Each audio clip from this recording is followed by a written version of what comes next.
ہمیں معلوم ہے کہ ہم اس قربانی کو کیوں مانگ رہے ہیں اور کیوں ہم تم سے مطالبہ کر رہے ہیں۔ بس ہم ایک طریقے سے سمجھ لیں کہ ایک بیل کی طرح ہیں اور میرا رب کسان کی طرح ہے۔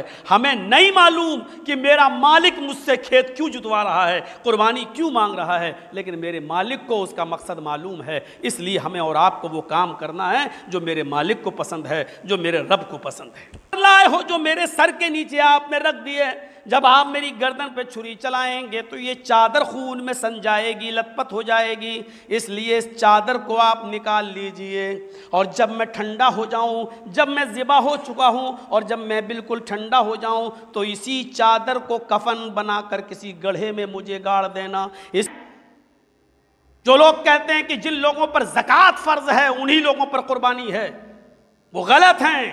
قربانی کے لیے صاحب نصاب ہونا شرط نہیں ہے۔ مسئلے کی طرف میں آپ کا اشارہ کر رہا ہوں جو ہر سال اٹھتا ہے، برابر بتانے کے باوجود بھی اٹھتا ہے۔ ان سے پوچھو کہ گھر میں 6 بھائی ہیں تو کیا 6 جانور ذبح کریں گے؟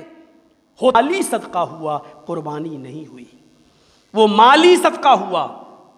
آپ کر سکتے ہیں وہ بھی، لیکن پھر آپ کے لیے ضروری ہو جاتا ہے کہ صدقہ صاحب حیثیت پر اور مالدار پر کھانا حرام ہے۔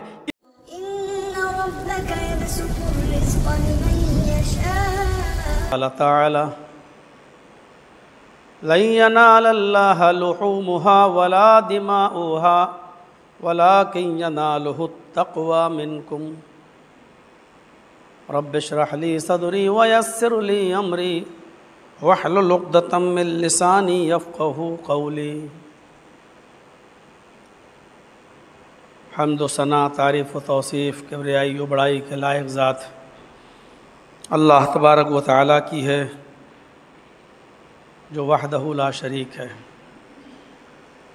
جو اس کائنات کا خالق ہے، جو ہم سب کا رازق ہے، ہم سب کا مالک ہے، کائنات کی ہر شے پر قادر مطلق، علی کل شیء قدیر ہے۔ اسی سے ہماری یہ دعا ہے کہ الہ العالمین رہتی دنیا تک اور قیامت کی صبح تک درود و سلام کے بے شمار پھولوں کی بارش فرما، اپنے تمام پیغمبروں پر اور بالخصوص محمد عربی سرور کائنات، محسن انسانیت، رسول رحمت، سید ولد آدم، سید الثقلین، امام الانس والجن، جناب محمد رسول اللہ صلی اللہ علیہ وسلم کی ذات گرامی پر اللہم صلی وسلم وبارک علیہ۔ ذی الحجہ کا مہینہ شروع ہو چکا ہے اور وہ اپنے 8 دن گزار کر 9ویں ذی الحجہ میں داخل ہو چکا ہے۔ عرب کے اندر آج یوم النحر ہے، قربانی کا دن۔ ہمارے ہاں آج اس کی 9 تاریخ ہے۔ ہر ملک کی رویت اس ملک کے لیے ہوتی ہے اور اسی کا اعتبار کرتے ہوئے ہمیں اپنے ملک کے ساتھ 9 ذی الحجہ کو رہنا اور 9 ذی الحجہ کی خصوصیات اور اس کی برکتوں سے ہم سب کو محظوظ ہونا چاہیے، اور اللہ تبارک و تعالیٰ نے اس 9 ذی الحجہ کو جو انعامات، جو برکتیں رکھی ہیں، ہمیں اور آپ کو سب کو اس سے استفادہ کرنا چاہیے، فائدہ حاصل کرنا چاہیے۔ آج کے دن کی سب سے بڑی فضیلت یہ ہے کہ آج کا دن روزے کا دن ہے۔ جو لوگ روزے سے ہیں یقیناً وہ قابل مبارکباد ہے۔ اس کی ایک وجہ یہ ہے کہ آج کے دن کے روزے کا ثواب اللہ تبارک و تعالیٰ کے یہاں 2 سال کی نیکیوں کے برابر ہے۔ 1 سال کے اگلے گناہ اور 1 سال کے پچھلے گناہ اس کے معاف کر دیے جاتے ہیں۔ یاد رکھیے گا، جن گناہوں کی معافی میں آپ کو بتلا رہا ہوں ان کا تعلق گناہ صغیرہ سے ہے۔ کوئی بھی کبیرہ گناہ آپ کا فرض روزے سے بھی معاف نہیں ہوگا، فرض نماز سے بھی معاف نہیں ہوگا۔ کبیرہ گناہ کی معافی صرف توبہ سے ہوتی ہے۔ اور اگر اس کبیرہ گناہ کا تعلق کسی بندے سے ہے تو توبہ بھی اس میں کام نہیں کرتی ہے جب تک کہ جس کے تعلق سے وہ گناہ ہے وہ آپ کا بھائی، آپ کا برادر، آپ کا پڑوسی، آپ کا رشتہ دار یا آپ کے کنبے اور قبیلے کا آدمی، یا جس کے ساتھ آپ کا معاملہ بگڑا ہے اور جس کے ساتھ آپ کا گناہ ہوا ہے، جب تک آپ کا وہ بھائی آپ کو معاف نہ کر دے تب تک اللہ بھی معاف نہیں کرتا ہے۔ اس عشرے کی بڑی فضیلت، یہاں تک کہ رمضان کے مہینے کے جو دن ہیں، رمضان کا مہینہ بڑا مبارک مہینہ ہے، تمام مہینوں کا سردار ہے، لیکن ان دنوں کی عبادت سے، رمضان کی عبادت سے زیادہ اللہ رب العالمین کو ان 10 دنوں کی عبادت محبوب تھی۔ اور اس کا اندازہ آپ اس بات سے لگا سکتے ہیں کہ اللہ کے نبی صلی اللہ علیہ وسلم سے صحابہ نے کہا کہ اللہ کے رسول، آپ نے اس 10 دنوں کی جو فضیلت بتائی ہے، وَلَلْ جِہَادُ فِي سَبِيلِ اللَّهِ، کیا جہاد فی سبیل اللہ کی بھی اتنی اہمیت نہیں ہے؟ کیا ان دنوں میں، کیا عام دنوں میں جن لوگوں نے جہاد کیا ہے، کیا ان دنوں کی عبادت اس سے بھی زیادہ افضل ہے؟ تو اللہ کے رسول صلی اللہ علیہ وسلم نے فرمایا ہاں، اللہ رب العالمین کو عام دنوں کا جہاد جس میں انسان اپنا جان اور اپنا مال خرچ کر دیتا ہے، اللہ رب العالمین کو ان دنوں کا جہاد بھی اتنا محبوب نہیں ہے جتنا ان 10 دنوں کی عبادت اللہ رب العالمین کو پسند ہے۔ ہاں، سوائے اس کے کہ عام دنوں میں اگر کوئی آدمی اپنی جان کی قربانی دے دیا اور شہید ہو گیا اللہ کی راہ میں تو اس کی اہمیت الگ ہے، اس کی فضیلت الگ ہے۔ تو ان 10 دنوں کی عبادت کا معاملہ آپ نے سمجھ لیا ہے۔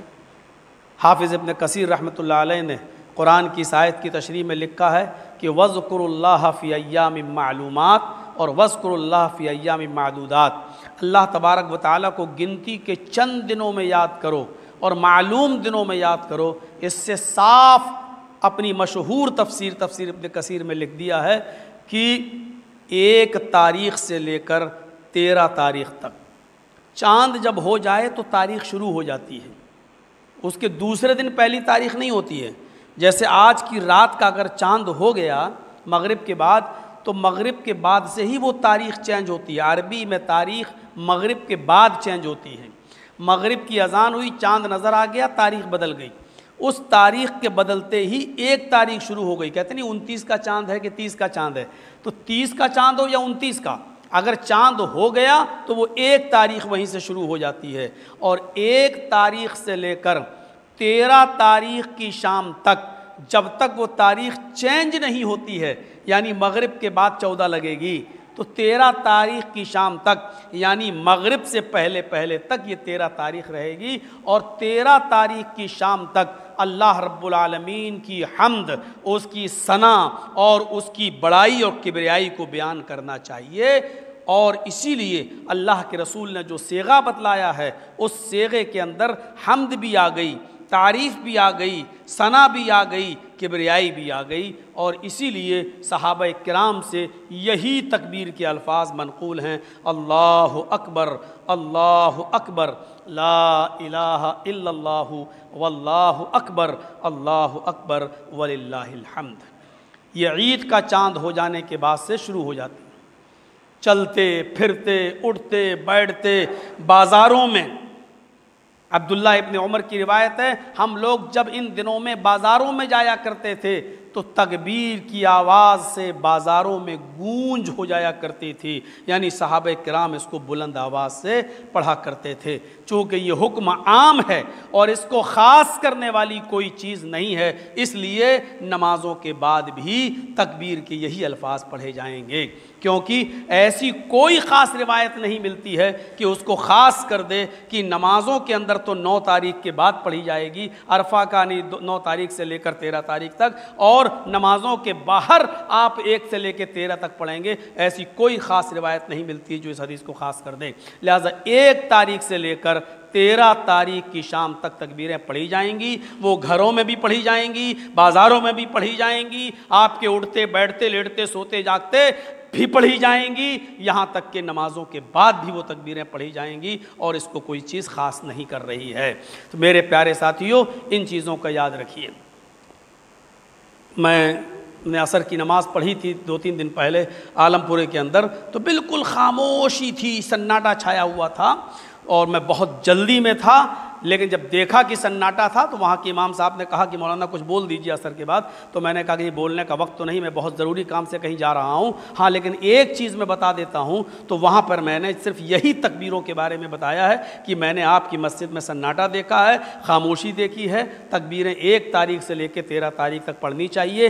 اب تک آپ عصر میں نہیں پڑھے ہیں کوئی بات نہیں، لیکن اب مغرب سے آپ شروع کر دیجئے۔ اتنا کہہ کر پھر میں وہاں سے اپنے ضروری کام کے لیے چلا گیا۔ تو میرے پیارے ساتھیوں، ان 10 دنوں کی تکبیریں، ان 10 دنوں کی عبادتیں، ان 10 دنوں کی اللہ رب العالمین کو بہت زیادہ محبوب ہے، بہت زیادہ پسند ہے۔ اور پھر کل کا دن تو یوم النحر ہے ہی، قربانی کا دن ہے ہی۔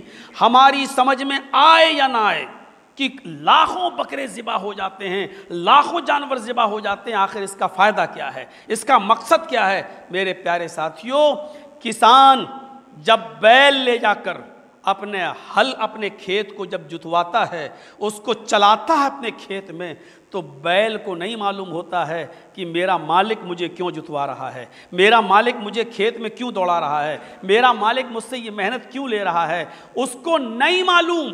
لیکن کسان جانتا ہے کہ ہم اس کھیت کو کیوں جتوا رہے ہیں، اور اس کھیت کے جوتنے کے بعد پھر ہمیں کیا فائدہ ملے گا۔ وہ فیوچر دیکھتا ہے، وہ اپنا مستقبل دیکھتا ہے۔ ہمیں نہیں معلوم کہ اس لاکھوں جانوروں کی قربانی ہم سے کیوں کروائی جا رہی ہے، لیکن ہمارا مالک وہ اس کے مقصد کو جانتا ہے، وہ اس کی بہتری و بھلائی کو جانتا ہے۔ اس کو اچھی طریقے سے معلوم ہے کہ ہم ہی نے تو جانوروں کو پیدا کیا ہے، اور ہم ہی تم سے ان جانوروں کی قربانی مانگ رہے ہیں، اور جن جانوروں کی قربانی تم اس سال کر دیتے ہو، دوسری قربانی آنے سے پہلے ہم ان جانوروں کو پھر اس سے زیادہ تعداد میں ہم پیدا کر دیتے ہیں۔ یہ ہمیں معلوم ہے کہ ہم اس قربانی کو کیوں مانگ رہے ہیں اور کیوں ہم تم سے مطالبہ کر رہے ہیں۔ بس ہم ایک طریقے سے سمجھ لیں کہ ایک بیل کی طرح ہیں اور میرا رب کسان کی طرح ہے۔ ہمیں نہیں معلوم کہ میرا مالک مجھ سے کھیت کیوں جتوا رہا ہے، قربانی کیوں مانگ رہا ہے، لیکن میرے مالک کو اس کا مقصد معلوم ہے۔ اس لیے ہمیں اور آپ کو وہ کام کرنا ہے جو میرے مالک کو پسند ہے، جو میرے رب کو پسند ہے۔ میرے پیارے ساتھیوں، موقع نہیں ہے کہ شروع سے لے کر آخر تک کم سے کم 3.5 اور 4 گھنٹہ مجھ جیسے کم پڑھے لکھے انسان کے لیے اس سے کم میں ٹائم میں خلاصہ کرنا میرے بس کی بات نہیں ہے، اور اس چیز کو ہم آدھے گھنٹے کی تقریر میں ہم آپ کو سمیٹ کے پیش کر دیں، یہ کم سے کم میرے بس کی بات تو نہیں ہے۔ لیکن اتنا بتا دیتا ہوں کہ ابراہیم علیہ السلام اور اسماعیل علیہ السلام باپ اور بیٹے دونوں، ایک نے ذبح کیا اور دوسرا ذبح ہونے کے لیے تیار ہوا، مختلف مراحل سے گزرنے کے بعد۔ نہیں بتاؤں گا، اس طرف میں نہیں جا سکتا ہوں کہاں پیدا ہوئے اور کس دور میں پیدا ہوئے اور کیا کیا ہوا اور کیسے نکالے گئے اور پھر کیسے گھسے اور ان کی بیوی پر بادشاہ نے کیا نظر ڈالی، ہم اس طرف نہیں جا سکتے ہیں، نہیں جا سکتے ہیں اس طرف۔ بس اتنا بتا دوں کہ لاسٹ میں جب اللہ تبارک و تعالیٰ نے ابراہیم علیہ السلام کو خواب میں دکھایا اور کہا، خواب میں، نبیوں کے خواب بھی وحی ہوا کرتے ہیں، کوئی ضروری نہیں کہ جبرائیل وحی لے کر آئیں، جتنے بھی دنیا میں پیغمبر آئے خواب میں جو چیز دکھا دی گئی، انبیاء کے خواب وہی ہوتے ہیں، وہی ہوتے ہیں۔ یہ سوال اٹھتا ہے کہ اللہ تعالیٰ نے خواب میں کیوں دکھایا؟ جبرائیل کو بھیج کر بھی تو کہہ سکتا تھا کہ جاؤ اور میرے بندے ابراہیم سے کہہ دو کہ اللہ تعالیٰ تمہارے بیٹے کی قربانی مانگ رہا ہے۔ بعض مفسرین نے تو یہاں تک لکھا ہے کہ اللہ تعالیٰ نے بھیجا جبرائیل کو کہ اے جبریل جاؤ اور میرے بندے ابراہیم سے کہو کہ اللہ تعالیٰ تمہارے بیٹے کی قربانی تم سے مانگ رہا ہے۔ تو جبرائیل نے کہا اللہ جانے کو تو میں تیار ہوں، تیرا حکم میں ٹال نہیں سکتا، تیرے حکم کا میں انکار نہیں کر سکتا، لیکن اب تک میں ابراہیم کو خوشیاں سناتا رہا، خوشخبریاں دیتا رہا، اتنے بڑے رنج اور غم کی خبر میں ابراہیم کو کیسے دوں؟ تب اللہ تبارک و تعالیٰ نے کہا ٹھیک ہے تم نہیں جاؤ، میں ان کو خواب میں دکھا دیتا ہوں۔ تب اللہ تبارک و تعالیٰ نے حضرت ابراہیم علیہ السلام کو خواب میں دکھایا۔ اس خواب کا ذکر ابراہیم علیہ السلام نے نہیں کیا، کیونکہ یہ خواب تھا 8ویں تاریخ کی رات کا۔ اب آپ سمجھ لیجئے گا، جب 20واں روزہ ہوتا ہے تو 21ویں رات ہوتی ہے، جب 26واں روزہ ہوتا تو 27ویں رات ہوتی ہے. 8ویں رات کو جب خواب دکھلایا تو وہ 7ویں تاریخ تھی, اور 7ویں تاریخ کے بعد 8 تاریخ رات میں ہوئی ہے سورج غروب ہونے کے بعد. تو 7 تاریخ کو خواب دکھلایا یعنی 8ویں رات میں کہ میں اپنے ہاتھ سے اپنے بیٹے کو ذبح کر رہا ہوں. حضرت ابراہیم علیہ الصلاۃ والسلام جب صبح اٹھے تو وہ تاریخ تھی 8. رات تو 8 گزر گئی, اب جو دن آئے گا وہ 8 تاریخ. تو پورا دن سوچ اور وچار میں پڑ گئے کہ کیا معاملہ ہے. خواب تو وہی ہوتا ہے. اللہ تعالیٰ نے مجھے خواب دکھایا کہ اب میں اپنے ہاتھ سے اپنے بیٹے کو ذبح کر رہا ہوں, اس کا مطلب کیا ہے؟ سوچ میں پڑ گئے شاید وہی آ جائے, شاید جبرائیل آ جائیں. اس لیے 8ویں تاریخ کا نام پڑ گیا یوم الترویہ, سوچنے کا دن, غور و فکر کرنے کا دن. پھر 8 تاریخ کی رات میں جب سوئے 9 تاریخ ہو گئی تو پھر خواب دیکھتے ہیں کہ میں اپنے ہاتھ سے اپنے بیٹے کو ذبح کر رہا ہوں. 9 تاریخ کو جب صبح اٹھتے ہیں تو پھر یقین کر لیتے ہیں کہ اللہ تعالیٰ مجھ سے میرے بیٹے کی قربانی مانگ رہا ہے. اس لیے اس دن کا نام پڑ جاتا ہے جو آج کا دن ہے یوم العرفہ, یقین کر لینے کا دن, جان جانے کا دن کہ اللہ تعالیٰ مجھ سے میرے بیٹے کی قربانی مانگ رہا ہے. 9 تاریخ کی رات میں پھر خواب دیکھتے ہیں یعنی 10ویں رات میں, آج کی جو رات ہوگی وہ 10ویں تاریخ کی رات ہوگی. تو پھر خواب دیکھتے ہیں کہ میں اپنے ہاتھ سے اپنے بیٹے کو ذبح کر رہا ہوں. تو 10 تاریخ کو جب صبح اٹھتے ہیں تو اپنے بیٹے کو میدان منہ میں لے جاتے ہیں اور وہاں جا کر ذبح کرنے کی پرکریا شروع ہوتی ہے. میرے پیارے ساتھیوں, اس لیے اس دن کا نام پڑ جاتا ہے یوم الاضحیٰ, چھری چلانے کا دن. اس دن کا نام پڑ جاتا ہے یوم النحر, قربانی کرنے کا دن.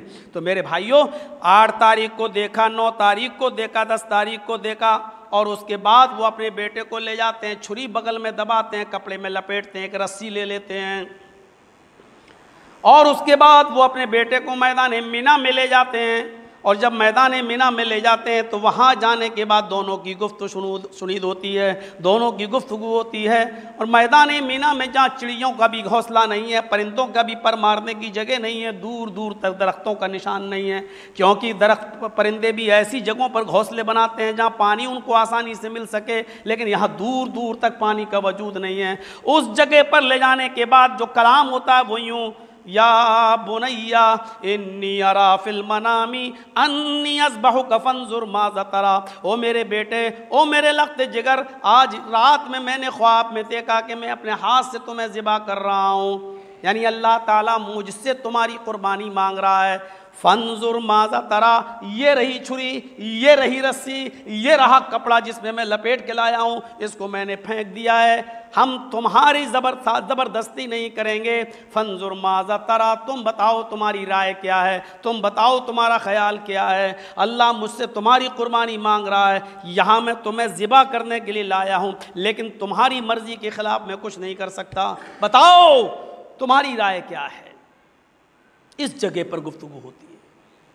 اور یہاں پر ایک فرما بردار بیٹا جو جواب دیتا ہے, وہ جواب میرے بھائیو قرآن بیان کرتا ہے, قرآن ریکارڈ کرتا ہے. یا بتفعل ما تؤمر ستجدنی انشاءاللہ من الصابرین. اے ابو جان, آپ سے آپ کے رب نے جو قربانی مانگی ہے اس میں جلدی کیجئے.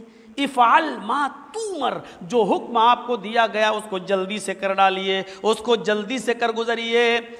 ستجدنی انشاءاللہ من الصابرین, اگر اللہ نے چاہا تو آپ مجھے صبر کرنے والوں میں سے پائیں گے. باپ ذبح کرنے کے لیے تیار اور بیٹا ذبح ہونے کے لیے تیار. باپ نے اس کو پھر پیشانی کے بل پچھاڑ دیا. وَتَلَّهُ لِلْجَبِينِ, حکم دیا کہ بیٹے لیٹ جاؤ, اور بیٹا زمین کے اوپر پیشانی کے بل لیٹ گیا. پیشانی کے بل, گردن چھری یہاں چلائی تھی, یہاں نہیں. آج بھی عربوں کے اندر دستور ہے جب کسی کی گردن اڑائی جاتی ہے تو یہاں سے نہیں اڑائی جاتی ہے بلکہ یہاں سے. اللہ نے مرد کی شناخت اسی طریقے سے بنائی ہے, اس کی گردن کو یہاں سے کاٹا جائے گا تو ریڑھ کی ہڈی کی جو نس ہوتی ہے وہ یہاں سے جب کٹے گی تو دماغ کے اندر تکلیف پہنچانے والا میسج کرنے والی جو نس ہے وہ جلدی سے کٹے گی اور اس کو تکلیف نہیں ہوگی. اور جانوروں کے یہاں چھری چلائی جاتی ہے کیونکہ ان کی رگ اور نس کا تعلق دماغ تک تکلیف پہنچانے کا تعلق یہاں سے ہے, اور جب لٹایا جاتا ہے تو خون بہت آسانی کے ساتھ بہہ جاتا ہے. میرے بھائیوں, اس لیے جانوروں کے گلے پر اور مرد کی گردن پر چھری چلائی جاتی ہے. وَطَلَّهُ لِلْجَبِينِ, پیشانی کے بل پچھاڑ دیا. اس لیے آنکھوں سے پٹی باندھنے والا معاملہ بالکل غلط اور واہیات. میرے بھائیوں, جب حضرت ابراہیم نے اپنے بیٹے اسماعیل کو زمین کے اوپر لٹا دیا اور تیز چھری بیٹے کی گردن پر رکھی, تو بیٹے نے خود کہا کہ آئے میرے ابو, یہ جو چادر لائے ہو جو میرے سر کے نیچے آپ نے رکھ دی ہے, جب آپ میری گردن پہ چھری چلائیں گے تو یہ چادر خون میں سن جائے گی, لت پت ہو جائے گی, اس لیے اس چادر کو آپ نکال لیجئے. اور جب میں ٹھنڈا ہو جاؤں, جب میں ذبح ہو چکا ہوں اور جب میں بالکل ٹھنڈا ہو جاؤں تو اسی چادر کو کفن بنا کر کسی گڑھے میں مجھے گاڑ دینا, اس لیے ابھی اس چادر کو آپ نکال لیجئے. باپ نے اس چادر کو سر کے نیچے سے نکال لیا. اس کے بعد بیٹے نے کہا, ابو جان میرے ہاتھوں کو اور پیروں کو اچھی طریقے سے باندھ دیجئے تاکہ جب آپ میری گردن پر چھری چلائیں تو میں تڑپوں نہیں, میں پھڑپھڑاؤں نہیں, اور میرا تڑپنا دیکھ کر, میرا پھڑپھڑانا دیکھ کر بیٹے کی محبت کہیں باپ کے دل میں نہ آ جائے, اور کہیں ایسا نہ ہو کہ آپ کا ہاتھ چھٹپٹا جائے, رک جائے, اور آپ پھر اللہ رب العالمین کی بات ماننے سے پیچھے ہٹ جائیں اور اس کا حکم پورا نہ کر سکیں. جب باپ نے اپنے بیٹے کے پیروں کو اور ہاتھوں کو اچھی طریقے سے باندھنا شروع کیا تو فرمایا, بیٹے حکم ربی کو پورا کرنے میں تم میری کتنی مدد کر رہے ہو, اللہ رب العالمین کے حکم کو بجا لانے میں تم میری کتنی مدد کر رہے ہو. گویا کہ بیٹے کا بھی حوصلہ بڑھا رہے ہیں. اور اس کے بعد میں پھر تیز چھری جب باپ نے ہاتھ پیر باندھنے کے بعد اور کپڑا ہٹانے کے بعد جب اپنے بیٹے کی گردن پر رکھی, پڑھیے تفسیریں میرے بھائیو, زمین کانپ گئی اور آسمان تھرا گیا, زمین کانپنے لگی اور آسمان تھرانے لگا. تخلیق آدم کے وقت اعتراض کرنے والے فرشتے بھی زارو قطار رو رہے ہیں, درختوں کے پتے بھی جنبش نہیں کر رہے ہیں, اور پوری دنیا کے سمندر کے پانی کی جوش بھی ختم ہو جاتی ہے. اللہ, آج تو اتنا بڑا امتحان ایک نبی سے, جو آج تک ہزاروں نبی اس دنیا میں آئے, کسی نبی سے تو نے اتنا سخت امتحان نہیں لیا کہ ہزاروں منتوں سمانتوں اور دعاؤں کے بعد تو نے ان کو ایک بیٹا بھی دیا, اور اس بیٹے کو بھی اپنی راہ میں, اللہ کی راہ میں ذبح کرنے کا تو نے ان کو حکم بھی دے دیا. لیکن اگر مسکرا رہی ہے کوئی ذات تو صرف اللہ رب العالمین کی ذات مسکرا رہی ہے, کیونکہ وہ جانتا ہے کہ مجھے اسماعیل کے ساتھ کیا کرنا ہے, مجھے ابراہیم کا امتحان لینا ہے, اور امتحان میں تو وہ جانتا ہی تھا کہ میرا بندہ پاس ہو جائے گا, لیکن دنیا والوں کے لیے ایک نذیر چھوڑنا تھا اور دنیا والوں کو بتانا تھا. جس وقت ابراہیم علیہ السلام بیٹے کی گردن پر چھری رکھتے ہیں, زمین کانپتی ہے, آسمان تھراتا ہے, تخلیق آدم کے وقت اعتراض کرنے والے فرشتے زاروں قطار رو رہے ہیں. اے اللہ, یہ کیسا امتحان ابراہیم پر, سمندروں کا پانی جنبش نہیں کر رہا, درختوں کے پتے بھی ہلنا ڈلنا بند کر دیتے ہیں. جس وقت یہ ساری دنیا محو تماشا تھی اور اس خلاف توقع واقعے کو دیکھ رہی تھی, اس وقت ابراہیم کی چھری تیزی کے ساتھ اسماعیل کی گردن پر چل رہی تھی. وہ اپنا کام کر رہے تھے, چھری نہیں چل رہی تھی وہ الگ بات ہے, لیکن ابراہیم کا ہاتھ تیزی کے ساتھ روا دوا تھا.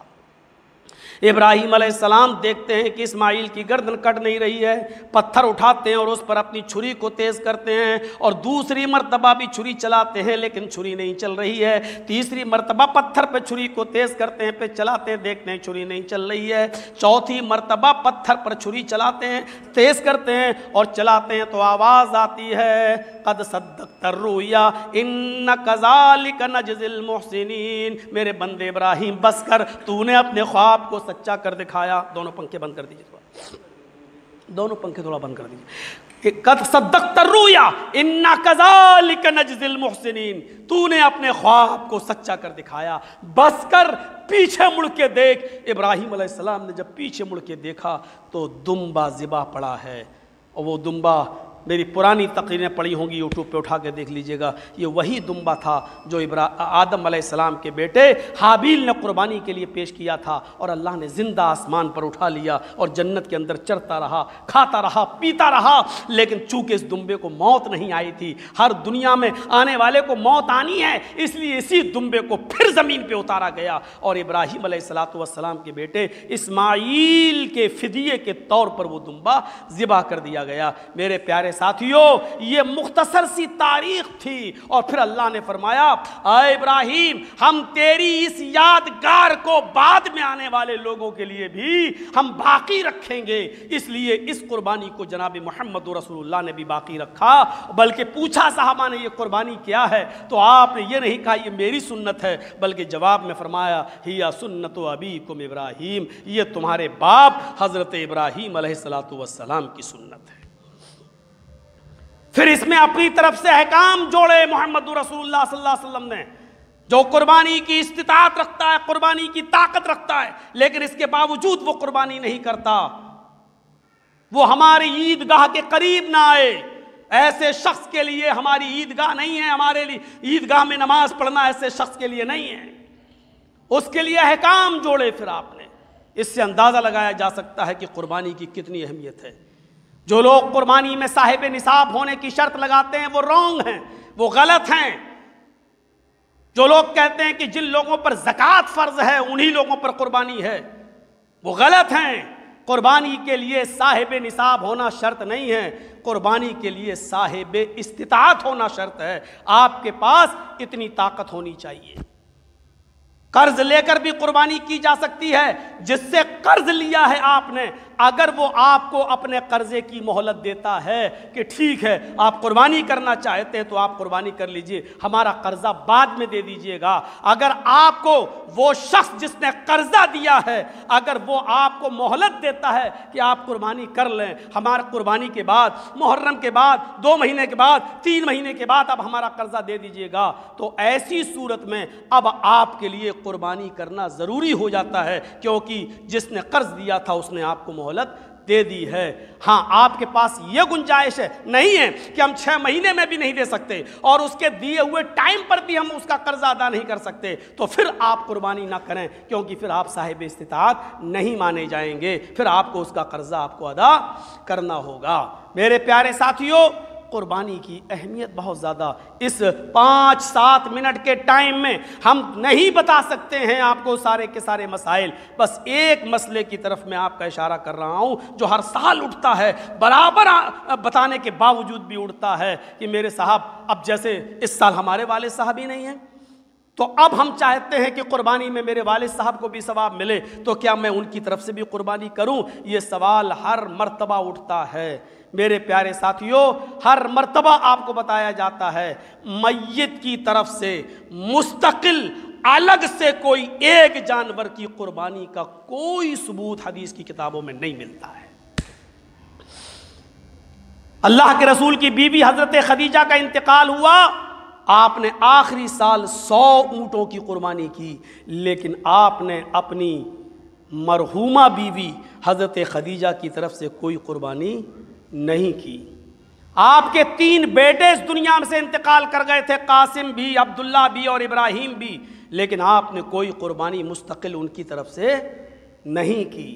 آپ کی 3 بیٹیاں اس دنیا سے رخصت ہو گئی تھیں، زینب، رقیہ، ام کلثوم، آپ نے ان 3 بیٹیوں کی طرف سے کوئی قربانی نہیں کی، جبکہ 100 اونٹ قربانی کر رہے تھے۔ آپ چاہتے تو 1 اونٹ خدیجہ کی طرف سے بھی کر سکتے تھے، آپ چاہتے تو 1 اونٹ ابراہیم، عبداللہ اور قاسم کی طرف سے بھی کر سکتے تھے، آپ چاہتے تو 1 اونٹ رقیہ اور ام کلثوم اور زینب کی طرف سے بھی کر سکتے تھے، لیکن آپ نے کوئی قربانی نہیں کی۔